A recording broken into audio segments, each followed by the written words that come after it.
चलिए आज हम अपना नया चैप्टर शुरू करते हैं जिसका नाम है चतुर्भुज की रचनाएं। और इस वीडियो में आज हम चतुर्भुज के बारे में जानेंगे। तो सबसे पहले हम क्या करते हैं, चतुर्भुज की परिभाषा समझते हैं। चतुर्भुज की परिभाषा क्या होती है, जैसे जैसे वो बनता है वो ही अगर हम उसको शब्दों में लिख दें तो उसे क्या कहेंगे, उसकी परिभाषा। तो हम कैसे बनाते हैं चतुर्भुज, ऐसी आकृति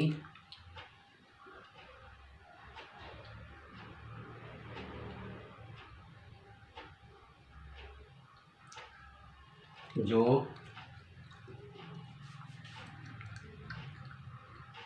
चार भुजाओं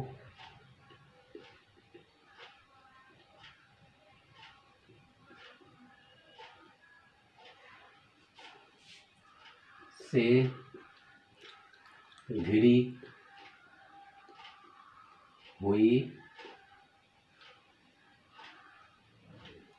एक घिरी हुई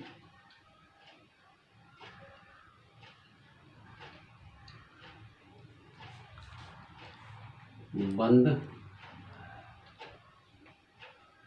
हो, जो क्या हो, चार भुजाओं से घिरी हुई हो और क्या हो, वो बंद भी हो, चारों भुजाएं क्या हो, बंद भी हो, तो उसे क्या कहते हैं, चतुर्भुज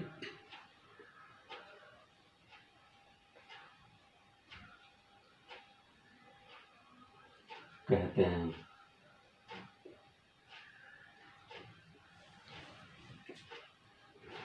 तो देखिए इसे हम आपको बनाकर भी दिखाते हैं।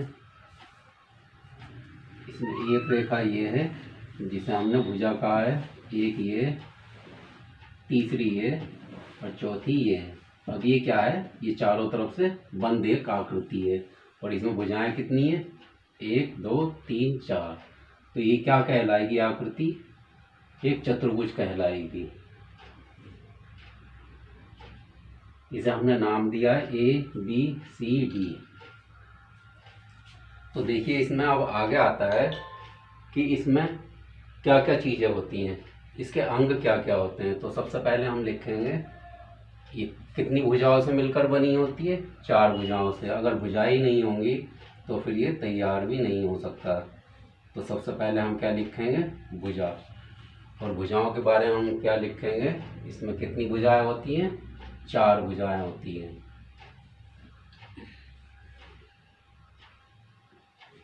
चार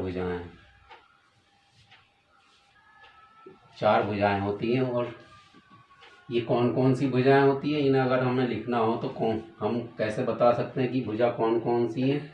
तो देखिए ये भुजाएं होंगी AB, दूसरी भुजा होगी इसकी BC, तीसरी भुजा होगी CD और चौथी भुजा होगी DA। और ये कोई ज़रूरी नहीं है कि AB को AB ही लिखें, AB को BA लिख सकते हैं, BC को C भी लिख सकते हैं, CD को DA लिख सकते हैं, जैसे मर्जी चाहें आप लिख सकते हैं। अब दूसरे नंबर पर क्या चीज़, कौन सा अंग होता है, इसमें कौन सा भाग होता है इसका, इसमें होते हैं शीर्ष।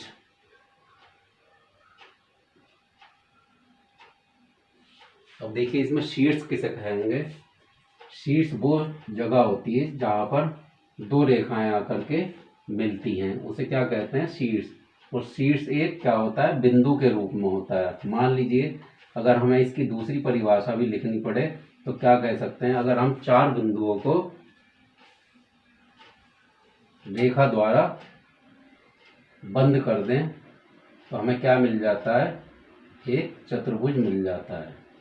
तो इसका मतलब शीर्ष कौन कौन से हुए, शीर्ष A B C D। तो इसके शीर्ष भी कितने हो गए, 4। और इन्हें लिखा कैसे जाता है, इन्हें लिखा जाता है जो बिंदु के रूप में है। तो बिंदु क्या था हमारा, A B C D। तो इन्हें लिखा भी इसी तरीके से जाएगा, A B C और D। अब देखिए शीर्ष कैसे तैयार हुआ हमारा, अगर हमारी दो भुजाएं या दो रेखाएं आकर के कहाँ मिली, शीर्ष पर। तो अगर ये मिलती हैं तो ये जो रेखाएं हैं इनमें कुछ तो झुकाव होगा। मान लीजिए इस तरीके से मिल सकती हैं, इस तरीके से भी मिल सकती हैं, तो इसे क्या कहेंगे, जो ये झुकाव है इनका, इसे कहेंगे कोण। तो ये इसका अगला जो भाग आया हमारा, जो इसमें अगला अंग होता है वो क्या होता है, कोण। तो इसमें कितने कोण होते हैं, कोण होते हैं, आप देख के ही बता सकते हैं। जैसे कि अभी हमने आपको बताया इसमें 4 कोण होते हैं, और वो कौन कौन से, एक कोण ये, एक कोण ये, एक कोण ये, और एक कोण ये। तो यहाँ पर लिखेंगे 4, और इन्हें लिखने का तरीका क्या होता है, ये होता है कोण बनाने का निशान। और इसके अंदर जो भी, इसके आगे अगर हम जो भी अल्फ़ाबेट या अक्षर लिख देते हैं वो उसे कोण बना देता है। अब इसे क्या बोलेंगे, कोण ए। तो कोण ए कहाँ पर है इस चतुर्भुज का, ये है। तो हम सारे कोणों को बना करके दिखाते हैं, कोण बी। तो ये जो निशान था वो कोण का था, और जो आगे लिखा गया है वो उसका नाम हो जाएगा, कोण सी, कोण डी। अब इसके बाद आता है, अगर हम अपने चतुर्भुज को ध्यान से देखें तो अगर हम एक आमने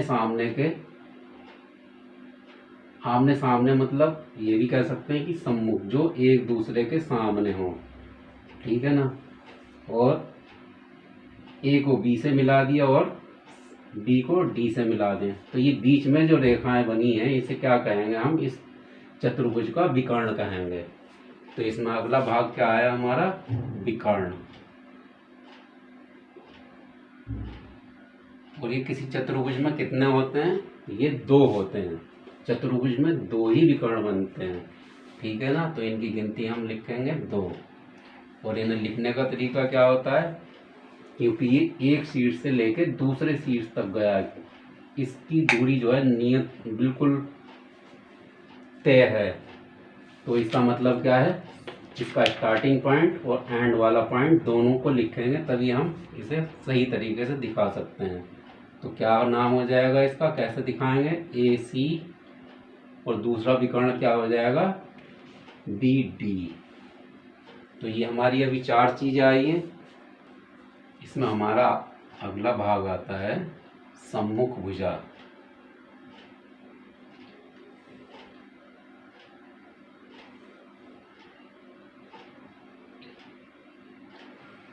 तो सम्मुख भुजा, देखिए हमने इसमें भुजा तो लिखवाया, लेकिन इसमें बार बार आगे नाम आएगा कि सम्मुख भुजा, क्योंकि चतुर्भुज में क्या, कितनी सम्मुख भुजाएं होती हैं, 2 सम्मुख भुजाएं होती हैं। एक ये इसके आमने सामने की, और ये इसके आमने सामने की, और इसे क्या कहते हैं, सम्मुख भुजाओं के युग्म।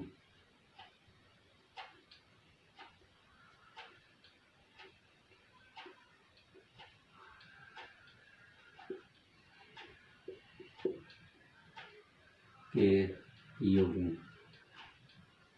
और इसमें चतुर्भुज में कितने युग्म होते हैं, 2 युग्म होते हैं। युग्म का मतलब होता है जोड़े से, एक जोड़ा मतलब ए बी भुजा, डी सी भुजा। ये कितना, जो एक ही तो जोड़ा हुआ, एक जोड़े में कितनी चीजें होती हैं, 2 होती हैं। तो ये क्या हो गए, 2 युग्म, एक ए बी और डी सी, और दूसरा युग्म कौन सा होगा, ए डी और बी सी। तो इसे लिखने का भी तरीका क्या होगा, ए बी तथा डी सी, और दूसरा युग्म कौन सा है, दूसरा युग्म है ए डी तथा बी सी। इसमें आगे आता है हमारा संलग्न भुजा।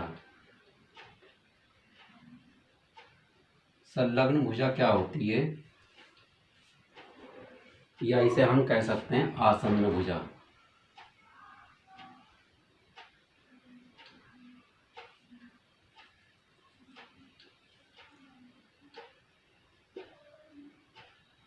और ये चतुर्भुज में कितनी होती हैं? 2 होती है।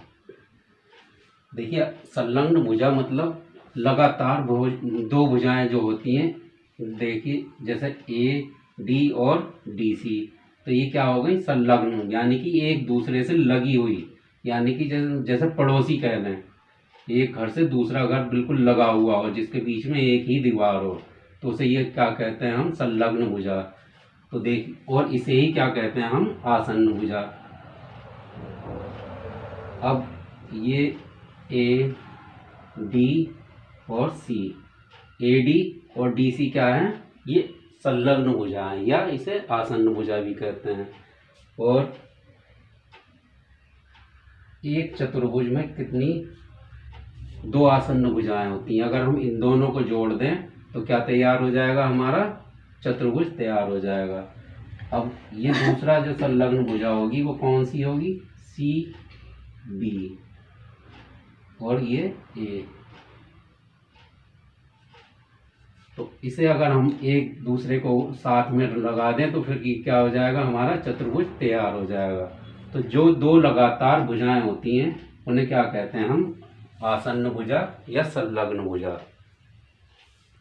तो देखिए इन्हें संलग्न भुजाओं को लिखते कैसे हैं? इन्हें लिखेंगे ए बी और इससे लगी हुई भुजा कौन सी है? B C. संलग्न भुजा आगे वाली भुजा वही होगी। मान लीजिए जैसे हमने ए बी लिया है, ए बी, तो इसकी संलग्न भुजा इस तरीके से अगर हमने लिखा हुआ है तो इसकी संलग्न भुजा बी सी ही होगी, क्योंकि ये इसका स्टार्टिंग पॉइंट है और इसका ये एंड पॉइंट है। तो जो एंड पॉइंट होगा वो ही दूसरी भुजा का स्टार्टिंग पॉइंट होना चाहिए। तो ये क्या कहलाएंगी? आपस में संलग्न भुजाएं। तो दूसरी क्या हो जाएगी हमारी? सी डी और डी ए। तो देखिए आगे क्या आता है हमारा? सम्मुख कोण। जैसा अभी आपको बताया कि सम्मुख माने आमने सामने, और इसमें कोण कहाँ बन रहे हैं? ये बन रहे हैं। लेकिन सामने का मतलब ये नहीं होगा बिल्कुल ऐसे करके विकर्ण की तरफ ही देखें हम। डी से अगर हम बी की तरफ देखें तो बी वाला कोण क्या होगा? डी के लिए क्या होगा? सम्मुख कोण होगा। तो ये भी कितने होते हैं?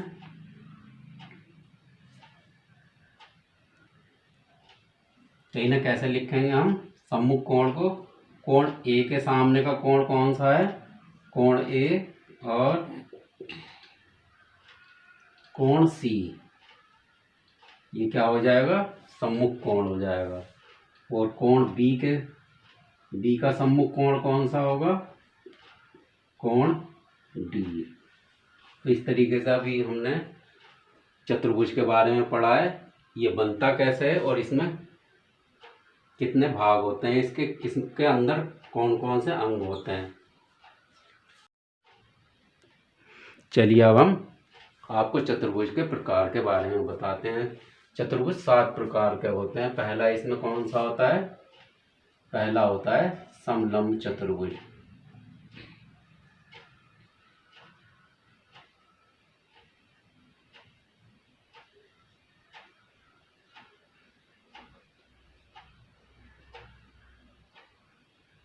दूसरा होता है हमारा समांतर चतुर्भुज।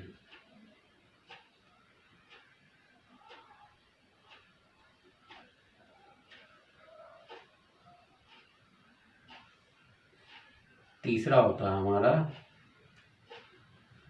समचतुर्भुज।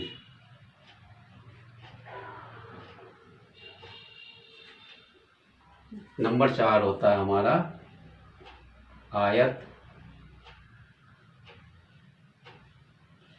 और इससे अगला होता है हमारा नंबर 5 वर्ग। नंबर 6 होता है हमारा उत्तल चतुर्भुज।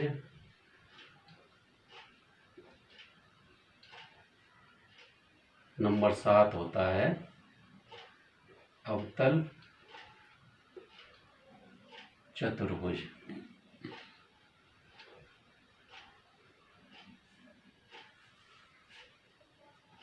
तो चलिए देखिए, ये होगा हमारे 7 प्रकार के चतुर्भुज। तो इसमें समलंब चतुर्भुज है, इसके बारे में हम आपको बताते हैं। इसे बनाते कैसे हैं। इसमें क्या होता है,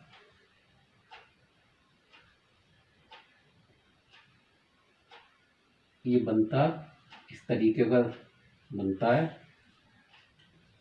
ए बी सी डी। इसमें क्या होता है, आमने सामने की भुजाएं यानी कि सम्मुख भुजाओं का एक जोड़ा यानी कि एक युग्म क्या होता है, समांतर होता है, और बाकी ये जो दूसरी भुजाओं का जो युग्म है ये समांतर नहीं होता है।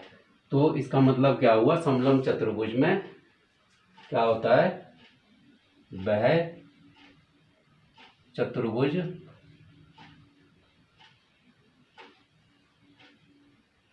जिसकी सम्मुख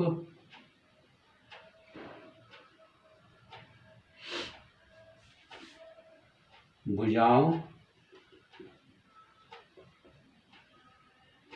का एक युग्म। देखिए चतुर्भुज में 2 युग्म होते हैं, तो इसमें क्या होता है, एक युग्म समांतर होता है।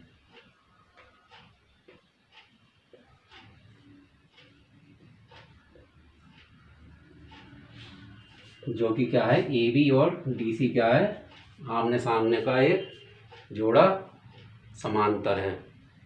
तो देखिए अगला आता है हमारा समांतर चतुर्भुज। जैसा कि हमें नाम से पता चल रहा है कि देखने में कैसा होता होगा, हम आपको बना के दिखाते हैं।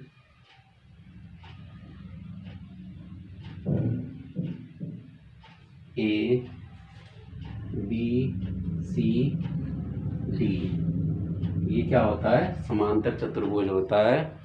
तो देखिए इसमें क्या होता है, इसमें जो ए बी और डी सी है सम्मुख भुजाएं क्या होती हैं, इसमें दोनों जोड़े क्या होते हैं, समांतर होते हैं ये। तो इसका क्या मतलब हुआ, कैसे लिखेंगे, वह चतुर्भुज जिसकी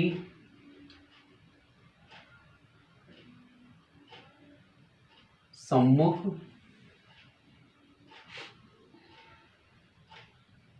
भुजाएं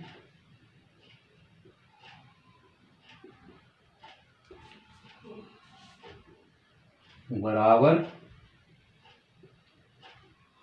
इसकी क्या होती है, सम्मुख भुजाएं बराबर भी होती हैं। आमने सामने की भुजाएं, ये भुजा इसके बराबर होगी, ये भुजा इसके बराबर होगी, और ये दोनों जोड़े क्या होंगे, समांतर होंगे। तो हमने क्या लिखा, जिसकी सम्मुख भुजाएं बराबर तथा सम्मुख भुजाओं के दोनों युग्म, ये वाला जोड़ा भी और ये वाला जोड़ा भी आपस में क्या होते हैं, समांतर होते हैं। दोनों युग्म समांतर होते हैं। और क्या गुण होता है, इसके जो सम्मुख कोण होते हैं, कोण बी कोण डी के बराबर होगा, कोण ए कोण सी के बराबर होगा। तो यहाँ पर हम लिखेंगे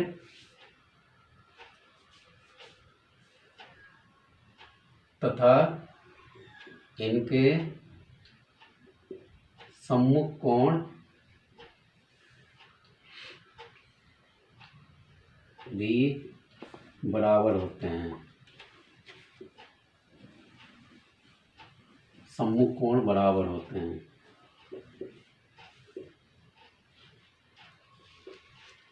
तो ये हो गया हमारा समांतर चतुर्भुज। चलिए आगे आता है हमारा समचतुर्भुज। समचतुर्भुज को किसे कहते हैं, वह समांतर चतुर्भुज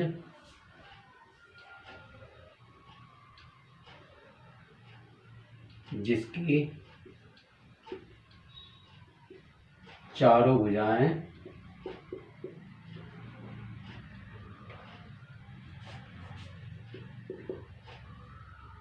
बराबर होती हैं।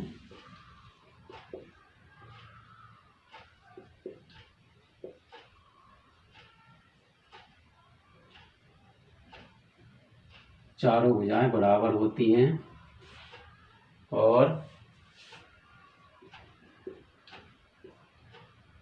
इसके विकर्ण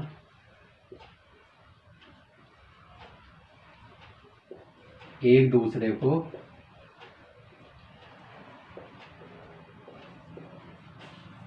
समकोण पर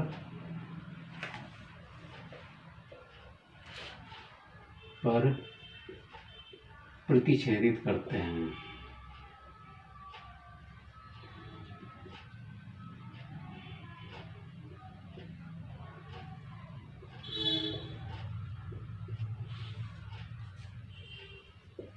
तो देखिए, अगर हम इसे बनाना चाहेंगे तो वो कैसा होगा होगा तो वो समांतर चतुर्भुज की तरह, लेकिन उसमें क्या डिफरेंस होगा, क्या फर्क होगा,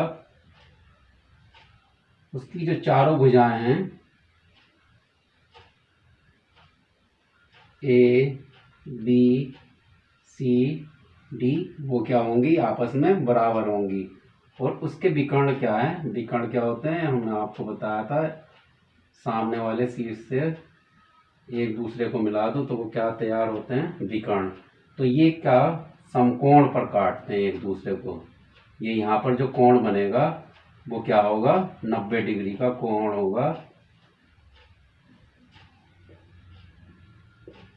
और ये चारों भुजाएं क्या होंगी, बराबर होंगी।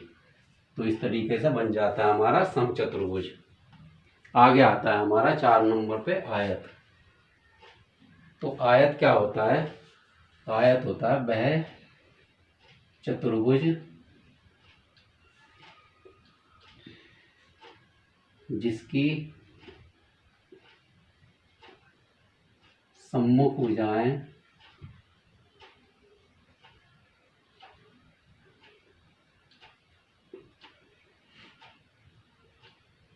बराबर होती हैं, बराबर होती हैं। जो उसकी आमने सामने की भुजाएं हैं वो बराबर होती हैं। प्रत्येक कोण भी क्या होता है, उसमें समकोण होता है।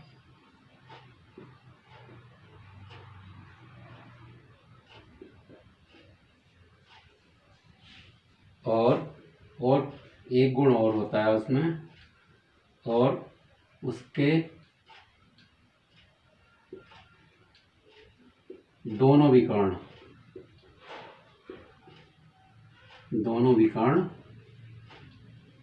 आपस में क्या होते हैं, बराबर होते हैं। दोनों विकर्ण बराबर होते हैं। तो देखिए, ये हम आपको बना के दिखाते हैं। अगर हम बनाएंगे तो इस तरीके से बनेगा, ए बी सी डी। अब क्या होगा, ये भुजा इस भुजा के बराबर होगी, ये भुजा इस भुजा के बराबर होगी, और ये समांतर भी होती हैं और आमने सामने की भुजाएं बराबर भी होती हैं। और क्या होता है, ये कोण, उसका प्रत्येक कोण क्या होता है, समकोण होता है। कोण ए, कोण बी, कोण सी, कोण डी क्या होता है, समकोण होता है। और जो उसका विकर्ण है, कितना विकर्ण बनते हैं इसमें, 2 विकर्ण बनते हैं, ए सी और बी डी। ये क्या होते हैं, आपस में बराबर होते हैं। ए सी विकर्ण बी डी के बराबर होगा। तो ऐसा होता है हमारा आयत। चलिए आगे आता है हमारा वर्ग। अब वर्ग के बारे में जानते हैं। वर्ग क्या होता है, वह चतुर्भुज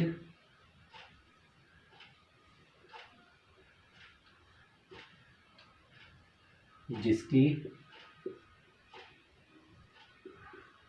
चारों भुजाएं चारों भुजाएं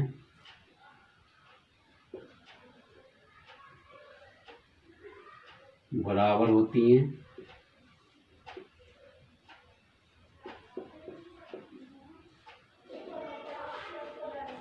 प्रत्येक कोण, इसका कोण भी क्या होता है, प्रत्येक कोण समकोण होता है।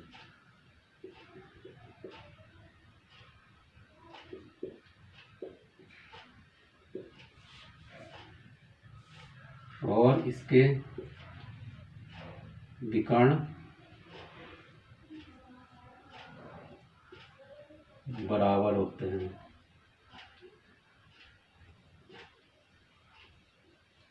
विकर्ण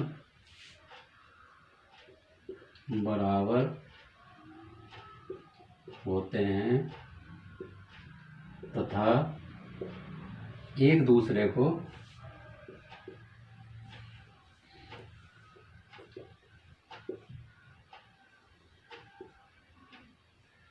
समकोण पर एक दूसरे को क्या करते हैं, समकोण पर समद्विभाजित करते हैं। समद्विभाजित करते हैं यानी कि दो बराबर भागों में बांटते हैं, तो वहां पर क्या कोण बनता है, 90 डिग्री का समद्विभाजित करते हैं। तो देखिए इसकी फिगर क्या होती है,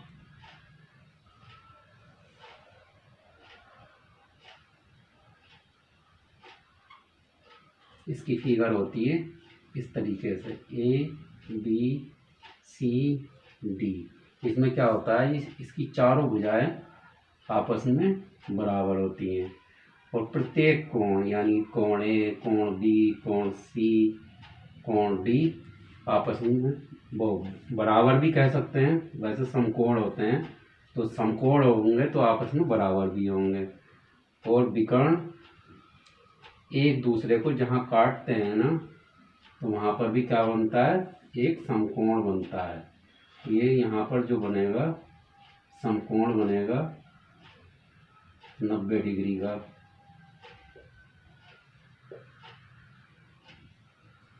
और ये एक दूसरे को बराबर भागों में बांट देते हैं यानी कि इतना हिस्सा इतने हिस्से के बराबर होगा, इतना हिस्सा इतने हिस्से के बराबर होगा। तो ये इसमें विशेषता होती है।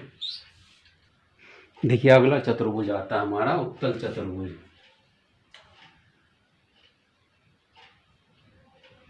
उत्तल चतुर्भुज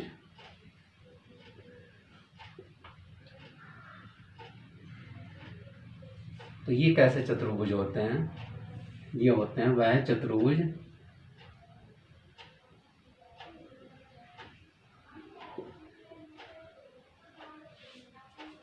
जिनका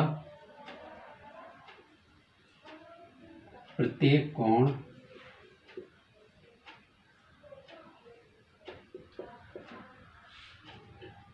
180 डिग्री से कम होता है।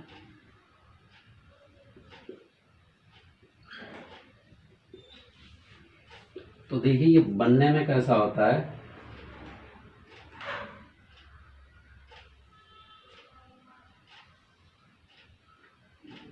ABCD यानी कि जो इनका प्रत्येक कोण हो वो 180 डिग्री से कम हो।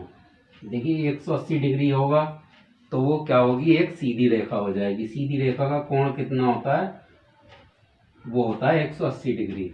लेकिन इसमें क्या होता है, ये इसका प्रत्येक कोण 180 डिग्री से कम होता है।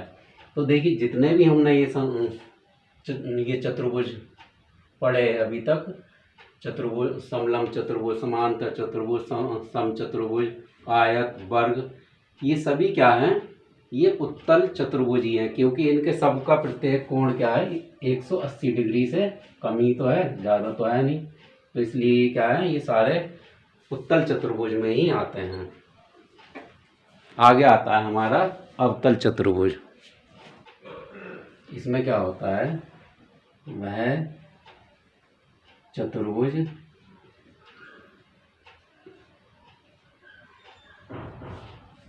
जिसका एक कोण,